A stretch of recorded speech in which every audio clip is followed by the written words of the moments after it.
Hey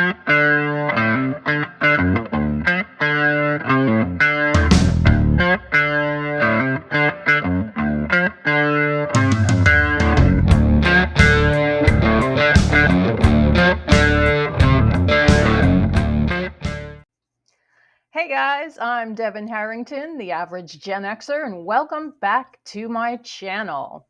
If you are new here, thank you so much for stopping by. I'm so glad to have you, and I would so appreciate it if you would please subscribe, like this video, leave a comment down below, all that good stuff. It really helps the channel, and I'm so glad that you clicked on this video. So on this channel, I cover a couple of different topics. I make content on the child-free movement and being child-free by choice.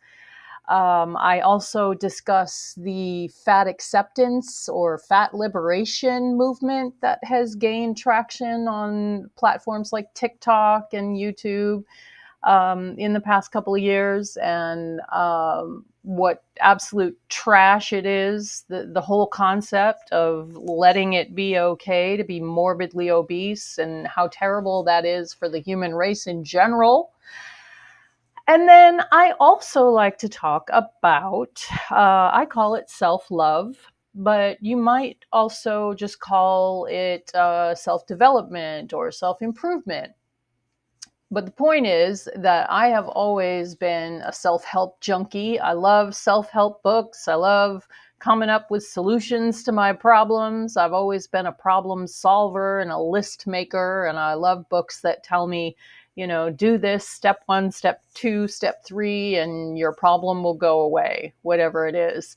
And so I really like making content to share, I guess you could call them tips and tricks that I've learned along the way that have helped me, in the hopes that they might help someone else. And that's what we're talking about today. So recently, I've been listening to the audiobook of The Greatest Secret by Rhonda Byrne, which was published in 2020. And Rhonda Byrne is the international best-selling author of her first book was just called The Secret, which many, many people have heard of. That came out in 2006.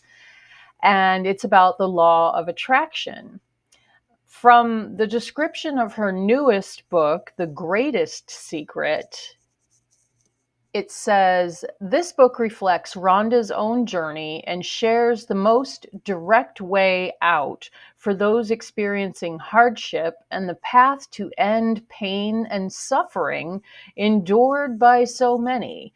It shines a light on a future without anxiety or fear, filled with accessible practices that can be immediately put to use, and profound revelations that take the reader on an incomparable journey. Rhonda's discovery is reinforced throughout by the revelatory words of sages from around the world, past and present. Sounds pretty good. The Secret showed you how to create anything you want to be, do, or have. Nothing has changed. It is still as true today as it ever was. But this new book reveals the greatest discovery a human being can ever make and shows you the way out of negativity, problems, and what you don't want to a life of permanent happiness and bliss. Sounds pretty amazing, huh? Anyway, that's why I was drawn to this book. So I've been listening to the audiobook, and I'm only on chapter 7. But chapter 7 contains one of those accessible practices that I found really fascinating, and it's called Welcoming Negative Thoughts. And I was drawn to this chapter. It's called The End of Negative Feelings because full disclosure, I've been having a really hard time with my current day job lately. I work from home for a small, growing company, and we are, I guess, experiencing a lot of growing pains lately.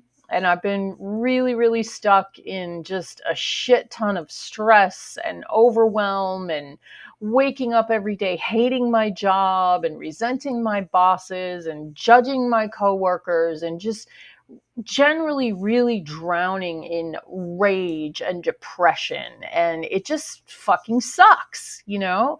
Um, it's not like me to hate my job. I'm not the kind of person that would stay in a job that I hate. And to be in that state where I just wake up every day, day after day, and feel like, oh God, don't make me walk into the next room and have to do this job, stand at that computer for 8 hours. It just really sucks. And I have mentioned before on this channel that I have a diagnosis of CPTSD, which develops in childhood and over a long period of time, and it kind of warps your brain.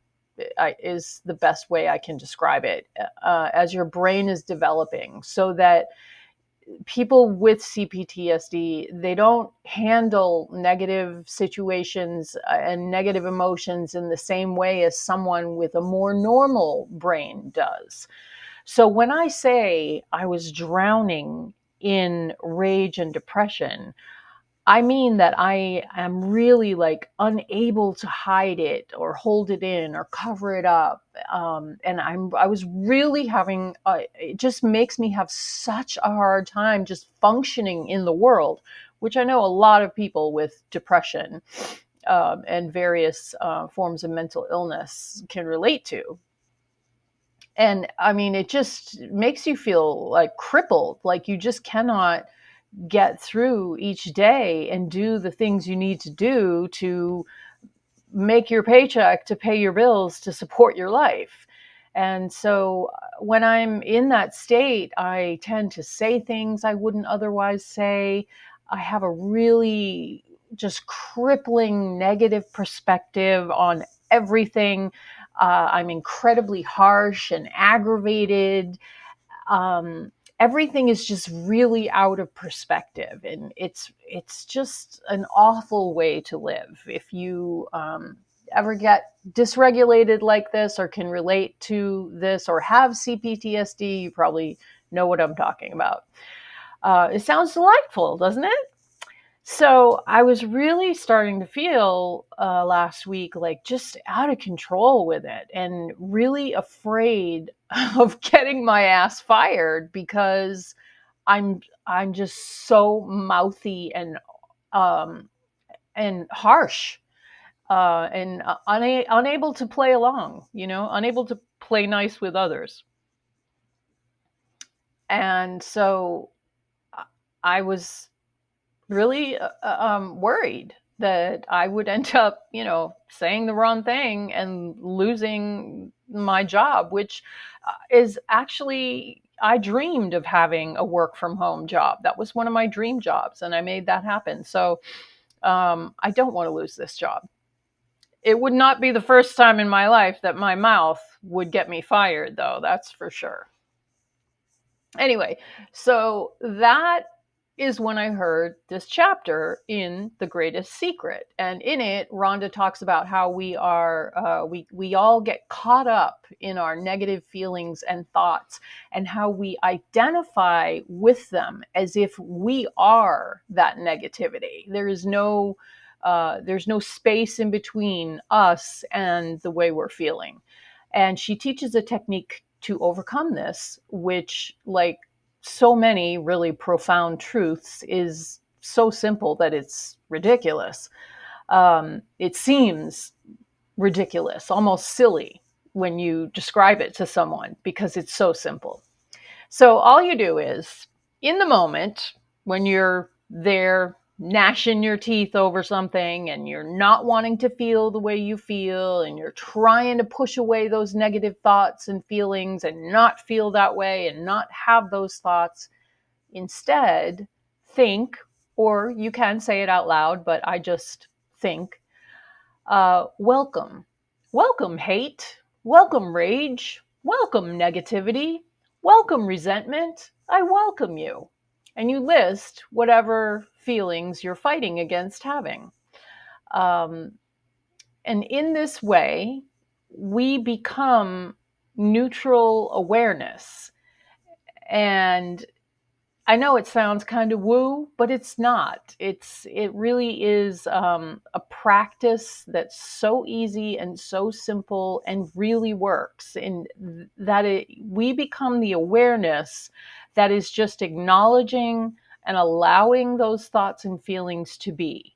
And by doing this, I was really amazed at how fast those feelings and thoughts just dissolve. They may intensify briefly, but then you're allowing them to be there. It's a psychological thing too, where you're welcoming all these terrible things that you're thinking into the party, and welcoming them just takes the power right out of them. And then stepping out of our thoughts and feelings and just being that awareness that observes and welcomes them gives us our power back. And this is a quote from Rhonda from the book. The practice of welcoming eradicates negative feelings once and for all. It's also worth noting that the situation or circumstance that caused the negative feelings in the first place will also change when you welcome the negative feeling. This is due to you releasing the feelings or thoughts that you have about the situation. Welcoming is the opposite of resisting, which is, and this is me talking now, but I think it's human nature to resist those negative thoughts and negative feelings. We're going to push them away. We're going to put on our happy face, back to Rhonda's quote: awareness is always welcoming of everything. No negative feeling, no matter how strong, can stand up against the welcoming of awareness. So if you're struggling with any kind of negativity, I would urge you to just give this a try, because it's one of those things, you don't need any special equipment. You don't have to be any certain place. You don't have to even really stop what you're doing. I was just standing at my desk, just thinking to myself, welcome anxiety, welcome fear. So whatever it is you're feeling, you may have to pull out your phone and go to the thesaurus, or look up a list of names of feelings if you need to really get down to what it is you're feeling. But road rage, annoyance, irritability, judgment, judging other people, insecurity, whatever it is, you can do this in the moment in your mind, and nobody knows you're doing it. But it's really crazy how this simple practice can just shift everything. I had listened to the chapter on this, not this past week, but the week before. I was walking the dogs and I happened to be listening to it, and my ears kind of perked up when I heard it. And so I rewound it, listened to it a little bit more, got the gist of what she was saying. And then this week, when I started waking up with that horrible feeling of, oh my God, I have to go do this job that I hate, and all the grinding thoughts and feelings that come along with that. So that started, like this past Monday. So I just started doing it.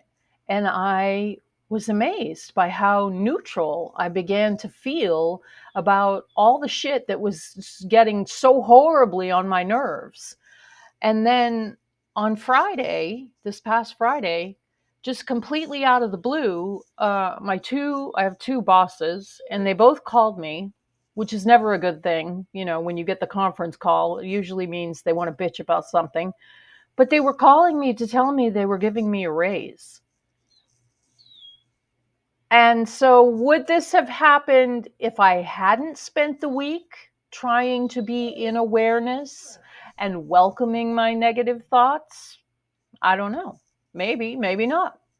But I'm all for finding simple solutions to my problems. So give this a shot, and I hope you find that it helps you too. And many thanks to Rhonda Byrne for all her books, but for this newest book, The Greatest Secret, for sharing all the little practices she shares in there. It's really a gift. Hashtag not sponsored. Rhonda Byrne doesn't know me from a hole in the wall. But that's all I have for you today, guys. I'm keeping it short and sweet and hopefully very helpful and useful. And I hope you can get something out of that. Thank you so much for hanging out with me, and I will see you in the next video.